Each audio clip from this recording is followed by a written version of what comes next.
Oi, gente, tudo bem? Meu nome é Roberta Cirne e nós estamos mais uma vez falando sobre assombrações de Recife, Pernambuco.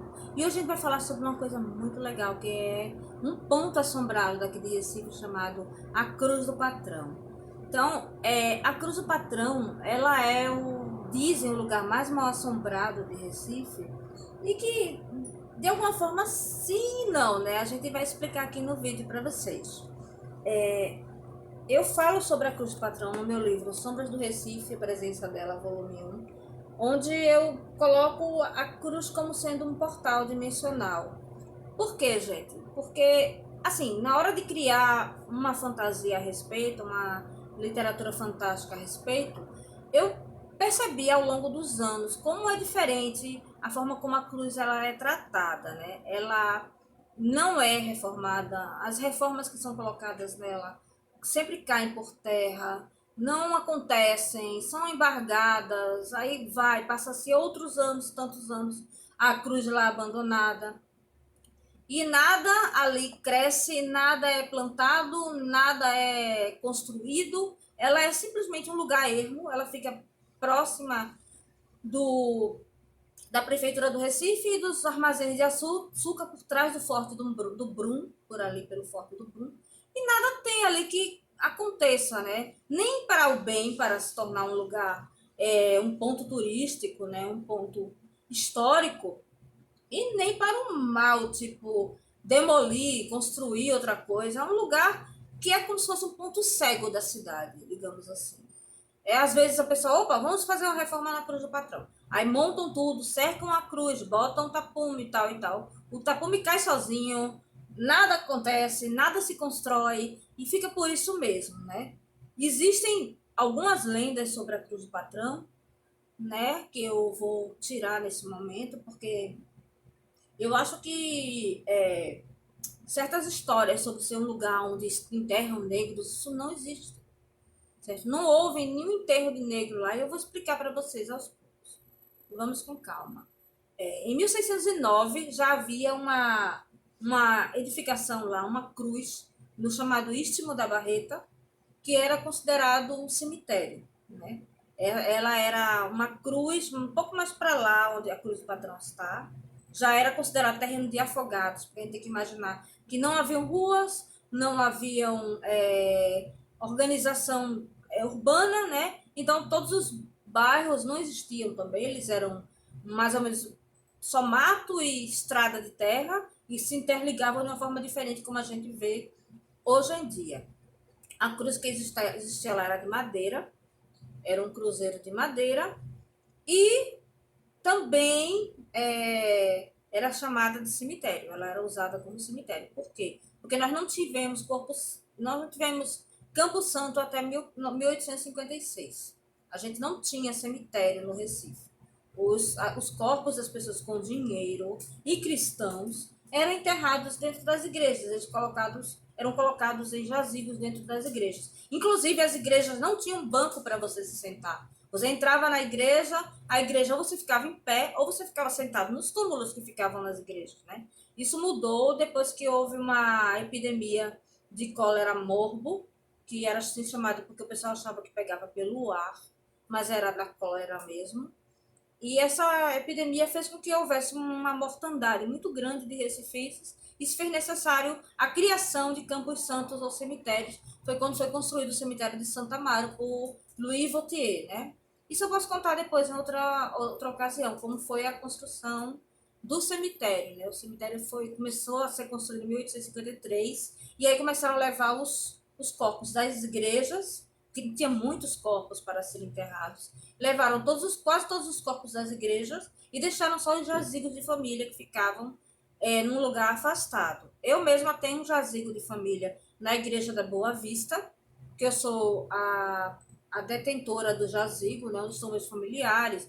Tem um outro jazigo que é do meu bisavô, que era Adolfo Cirne. Tem o dele e tem o jazigo do meu avô, que fica logo em cima. E esses jazigos de família, eles hoje são tombados pelo IFAM. Então a gente só pode ter acesso a ele se provar que é realmente descendente daquelas pessoas que estão enterradas ali. Eu tive que fazer toda uma árvore genealógica para poder levar na igreja e permitirem eu manipular e abrir esses ossuários, né? Mas os corpos que ficavam nas igrejas foram levados diretamente para o cemitério de Santa Mara. E por que essa cruz do patrão ela era um cemitério? Porque na realidade ali dizem que eram enterrados os pagãos, os que não tinham formação cristã, né? Eu posso até mostrar aqui no mapa que eu tenho nesse livro, e esse livro daqui, tanto para a pesquisa da Corpo Santo, da Igreja do Corpo Santo, como eu falei, foi importante, como também para a pesquisa sobre a Cruz do Patrão, né? A Recife do Corpo Santo, de Vanildo Bezerra Cavalcante. Isso é uma segunda edição, é maravilhoso esse livro. Eu já tinha lido a versão anterior dele, mas ele é um livro perfeito, né? Esse é o autor. Ele é perfeito porque ele fala sobre o Recife, fala sobre as ruas do Recife, o que elas eram, os nomes que elas tiveram depois, e também fala sobre a primeira formação do mapa de Recife, né? Aqui nós temos o T-Recife, que é um mapeamento holandês. Se vocês prestarem atenção, aqui, cadê? Deixa eu ver. Aqui. Não dá para ver direito, mas tem uma cruzinha aqui. Estão conseguindo ver? Uma cruzinha. Pronto. Essa cruzinha, ela está aqui como G. E no G nós temos que ela era um cemitério. Ela era um cemitério onde enterravam os pagãos. E ficava nesse istmo da Barreta. O que é bem interessante, se a gente parar para pensar que realmente, se não podiam enterrar nas igrejas, onde iam enterrar, né? Então, o Recife, sim, o nome disso era chamado QECAF, né? Cemitério ou Cruz de Fé. Ainda não há certeza de que era, porque a tradução da palavra do holandês tanto pode ser cemitério, como pode ser cruz de fé, né? E acho que é por isso que veio essa lenda de que enterravam negros lá. Eu vou explicar por que não. Se vocês chegarem na Cruz do Patrão hoje, vocês vão ver que tem uma murada de cimento, um pouco mais para frente. E a fundura do cais, né? Daquela área do porto. Porque você imagina que ali aquela cruz servia para orientar os navios a chegarem. E patrão era um termo que era usado para as pessoas que tomavam conta daquela área. Era tipo uma entrada e saída da cidade, onde os navios negreiros também aportavam para deixar negros e para levar açúcar, essas coisas. Ali era a orientação de que tinha terra próxima. A cruz do patrão, por conta do emprego de patrão-mor, que era a pessoa que tomava conta da cruz, certo? Então, ela ficava bem na beirinha para justamente as pessoas verem que estavam chegando na terra. E isso acontecia que alagava demais, alagava direto. E como alagava, tomava a cruz toda e saía, não era muito legal, porque quem chegava quem chegava por ali, por aquela área da Cruz do Patrão, não via o que era para ver que era a cruz. Foi o que eles fizeram. Eles pegaram essa cruz e trouxeram um pouco mais para frente. E aí cimentaram aquela área onde ficava a cruz para justamente proteger da água. E daí veio a lenda, né? Gilberto Freire até fala aqui no seu Guia Histórico Prático e Sentimental da Cidade do Recife, que é uma xerox que eu já falei, que eu não tinha dinheiro para comprar o livro na época, gente, era na faculdade, tá? Então essa xerox daqui eu guardei. E ele fala sobre a Cruz do Patrão aqui, onde encontraram, né? Falou sobre a Maria Graham, que era uma estudiosa que veio e viu as pessoas sendo desenterradas na Cruz do Patrão. Então, vou ler aqui o texto dele, né, como ele escreveu, mas que não é bem de acordo com a realidade, tá? Na Cruz do Patrão, onde nos tempos coloniais os negros se reuniam para fazer catimbó, diz a tradução que uma vez apareceu o diabo. Pegou a negra do toutiço gordo e sumiu com ela no meio da água. Tudo isso entre estouros e no meio de muita caatinga de enxofre.